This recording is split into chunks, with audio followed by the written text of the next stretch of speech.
তো এই যে জাকাতের অর্থে স্কিল ডেভেলপ করে বা স্বাবলম্বী করে স্থায়ী দারিদ্র্য বিমোচনের পথে নিয়ে যাওয়ার ক্ষেত্রে আমাদের আসুন্না ফাউন্ডেশনের কিছু অভিজ্ঞতার জায়গা আছে।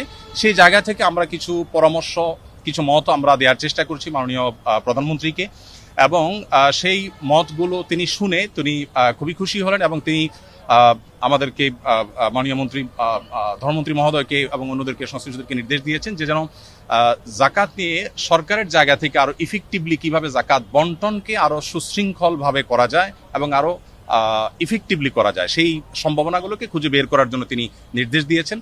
তো এখানে মন্ত্রী মহোদয় তাদের জায়গা থেকে তারা কাজ করবেন ইনশাআল্লাহ, এবং একটা কমিটি প্রস্তাবনা করেছেন। তিনি সেখানে আমাকেও থাকার জন্য নির্দেশ দিয়েছেন, অনুরোধ করেছেন।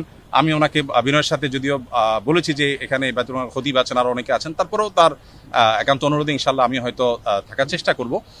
দিন শেষে মূলত আমি আমার জায়গা থেকে যে প্রস্তাবনাটা দিয়েছি সেটা হলো যে এখন যেভাবে মানুষ যার যার মতো জাকাত দিচ্ছে এটা তো আছেই, এর পাশাপাশি চ্যারিটি প্রতিষ্ঠানগুলো যারা জাকাত কালেক্ট করছে তাদেরকে যদি একটা রেগুলেটরি জায়গা থেকে গভর্নমেন্ট যদি কিছু পলিসি করে দেয় এবং কে কতটা ইফেক্টিভলি কাজ করছে এটা একটা কম্পিটিশন যদি তৈরি করে দেয়, শুধুমাত্র ওআইসিভুক্ত দেশগুলোতে যেই পরিমাণ জাকাত হয় সেটার পরিমাণ হলো $600 বিলিয়ন, 45 লক্ষ কোটি টাকা পার ইয়ার শুধুমাত্র ওআইসিভুক্ত দেশগুলোতে জাকাত হয়।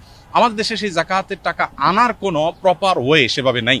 তো আমরা প্রস্তাবনা দিয়েছি যে যদি সেটাকে আনার ব্যবস্থা করা হয় তাহলে আমাদের জাতীয় অর্থনীতিতে এটা ব্যাপক ভূমিকা রাখবে ইনশাআল্লাহ, এবং সেই সাথে দরিদ্রকে সাময়িক কিছু টাকা পয়সা দিয়ে তার দারিদ্র্য আসলে দূর করা যায় না, বরং তাকে আইদার স্কিল ডেভেলপ করে দেওয়া আর না হয় তাকে স্বাবলম্বী করার কোনো একটা প্রসেসে যাওয়া, যেটা আমরা সুন্নাহ থেকে করছি। তো এই কমিটিতে কয়জন থাকবে এটা এখনো পুরোপুরি চূড়ান্ত হয় না।